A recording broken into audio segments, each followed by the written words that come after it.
गेल्या 4-5 दिवसात झालेल्या अवकाळी पावसामुळे पूर्व विदर्भात धान पिकाचं सर्वाधिक नुकसान झालं आणि त्यामुळे धानपट्ट्यातले हे सगळे आमदार आहेत सत्ताधारी पक्षाचे आक्रमक आहे। भंडाऱ्यापासून सुरुवात करतो कारण की भंडाऱ्यात मुख्यमंत्र्यांनी स्वतः घोषणा केली होती की धान पिकाला आम्ही बोनस देऊ। बोंडेकर साहेब आपल्यासोबत आहे।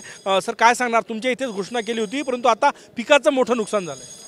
नक्कीच शासन संवेदनशील आहे आणि जे काही नुकसान झालं शासन त्यांना सकारात्मक आहे, नुकसान भरपाई देणारच आहेत आणि अपेक्षित आहे ह्या अधिवेशनामध्ये मोठी घोषणा बोनससाठी होईल असे भंडाऱ्यामध्ये सुद्धा बोलले आहेत आणि नक्कीच ह्या आम्हाला सगळ्यांना विश्वास आहे की आजपर्यंत जे झालं नाही ते ही सरकार घोषणा करेल।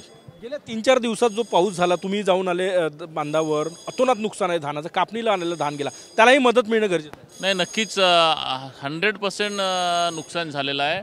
जे काही पूर्वी खोडकिड्यानं नुकसान झालं, नंतर मग हे अवकाळी पावसामुळे झाला, एकदा नाही आता दुसऱ्यांदा पाऊस येऊन राहिला, म्हणजे जे उरलं सुरलं ते सगळंच नुकसान झालं आहे आणि आमची शासनाला मागणी आहे की 100% आता सरसकट नुकसान भरपाई द्यायला पाहिजे। हो, तुम्ही बांधावर जाऊन आले, प्रचंड शेतकरी हवाल दिलाय धान उत्पादक शेतकरी। ही बाब सत्य आहे, परंतु काय झालं की पहिल्यांदा धान उत्पादक शेतकऱ्याला आता खरेदी केंद्रात धान दिलं असो की नसो त्याला बोनस देण्याचा निर्णय सरकारने केला।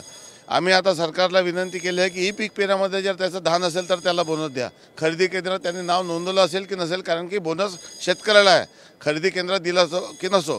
त्यामुळे काल मी माननीय मुख्यमंत्री महोदयांना विनंती केली आणि माननीय चंद्रिका पुरे साहेब, राजूजी कारामोरे, नरेंद्र बोंडेकर, टेकचंदजी सावकर हे देखील मौदा तालुक्यामध्ये मोठ्या प्रमाणात धान आहे, माझ्याकडे देखील मोठ्या प्रमाणात धान आहे। आम्ही सर्व धान उत्पादक शेतकऱ्यांचे प्रतिनिधी म्हणून विधानसभेत आहोत आणि धान उत्पादक शेतकऱ्याला आम्ही वाऱ्यावर सोडणार नाही। आम्ही एकत्रित पडून माननीय मुख्यमंत्री, उपमुख्यमंत्री सर्वांना भेटून विनंती करत आहोत की सरसकट विनंती करा, बोनसची रक्कम वाढवा, नुकसान भरपाई द्या आणि ई पीक पेरामध्ये ज्यांच्या शेतामध्ये धान आहे त्या सर्वांना बोनस द्या, अशा पद्धतीची मागणी करत आहोत। बोनसची रक्कम वाढवा, एरिया वाढवा आणि नुकसान भरपाई वाढवा अशी मी मागणी करत आहोत। मोद्याचे शेतकरी फोन करतायत की नुकसान झालं, तुम्ही पण जाऊन आले, मागणी केली, त्या दिवशी आम्ही ते दाखवलं, आता सभागृहात मागणी करण्याची वेळ आहे। सध्या सरकार सकारात्मक आहे आणि आम्ही सर्व आमदार धानपट्ट्यामधील शेतकऱ्यांना नुकसान भरपाई झाली पाहिजे आणि आजच्या परिस्थितीत अशी परिस्थिती आहे शेतकऱ्याची की कापलेले सर्व धान खाली जमिनीवर आहेत आणि ते पाण्यामुळे सर्व खराब झालेले आहेत आणि त्यामुळे सरसकट सरकारनं त्या ठिकाणी नुकसान भरपाई द्यावी आणि ज्याच्या ई पीक पेऱ्यामध्ये धानाची नोंद आहे त्या सर्वांना बोनसची व्यवस्था सरकारनं करावी, अशा प्रकारची मागणी आमदार म्हणून आमची आहे। करमोड साहेब, तुम्ही भंडारा जिल्ह्यातले आमदार आहात, प्रचंड मोठी शेतकरी नुकसानग्रस्त तुमच्या जिल्ह्यात आहे, काय मागणी करणार? तुम्ही सत्ताधारी पक्षाचे आमदार आहे, सरकार शेतकऱ्यांच्या अपेक्षा आहे तुमच्याकडून। महायुतीची सरकार ही आपला शेतकऱ्याच्या पाठीचे भक्कमपणे उभी आहे आणि धान उत्पादक आपला शेतकऱ्याबद्दल बोलायचं ह्याला तर पूर्वी शेतकऱ्यांना हा बोनस धानाच्या केंद्रावर विक्रीला मिळत होता। मागच्या वेळेस आपला सन्मान्य प्रफुल्ल पटेल साहेब यांनी तत्कालीन जी सरकार होती महाविकास आघाडीची त्यामध्ये त्यांनी आपला दादांना सांगितलं होता का आपण हा धान उत्पादक शेतकऱ्यांना जो विक्री करतो त्याला बोनस देतो, पण त्याच्यामुळे जो आपला फाईन व्हेरायटीचा धान उत्पादन करतो त्या शेतकऱ्यावर अन्याय होतो, म्हणून सरसकट DBTच्या माध्यमातून आपण बोनस द्यावा। ती मागणी आपला दादांना पटली होती, त्यांनी DBTची घोषणासुद्धा केली होती, पण त्यानंतर सरकार बदलली आणि मागच्या वर्षीपासून सन्माननीय देवेंद्र फडणवीस साहेबांनी शिंदे साहेबांनी सरसकट धान उत्पादक शेतकऱ्याला बोनस देणं सुरू केलं आहे। तर ह्या सर्वांना याचा फायदा मिळत आहे।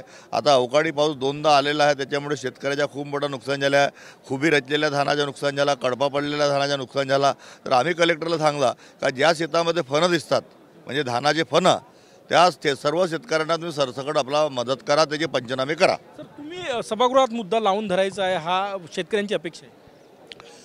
खरं म्हणजे आमचे सर्व सहकारी आमदार आहेत यांनी जो धानाच्या संदर्भामध्ये मुद्दा उपस्थित केलेला आहे त्या संदर्भात तर आम्ही मागणी केलेलीच आहे आणि माननीय प्रफुल्ल पटेल यांच्या नेतृत्वाखाली उद्या आम्ही मुख्यमंत्री आणि उपमुख्यमंत्र्यांसुद्धा भेटणार आहोत आणि त्यामुळे जेव्हा आपण विचार करतो धान उत्पादक करणाऱ्या शेतकऱ्यांचा तो गोंदिया जिल्हा खरं म्हणजे धान्याचा कोठार आहे। गोंदिया, भंडारा आणि पार्ट ऑफ नागपूर आणि सभागृहात मागणी करायची या सभागृहात आपण ती मागणी करणारच आहोत।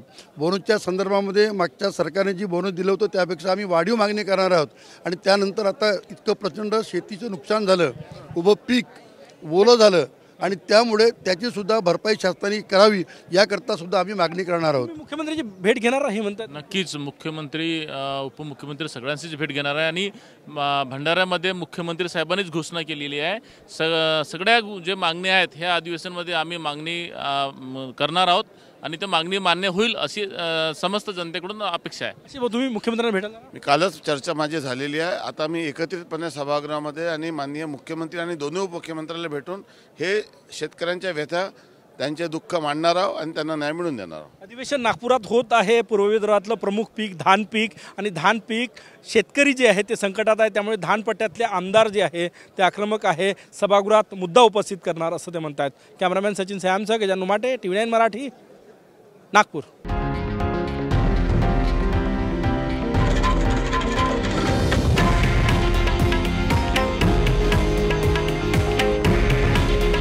हे आहे देशातील नंबर 1 न्यूज नेटवर्क आणि आपण पाहत आहात TV9 मराठी. काळजी तुमची, हित महाराष्ट्राचं.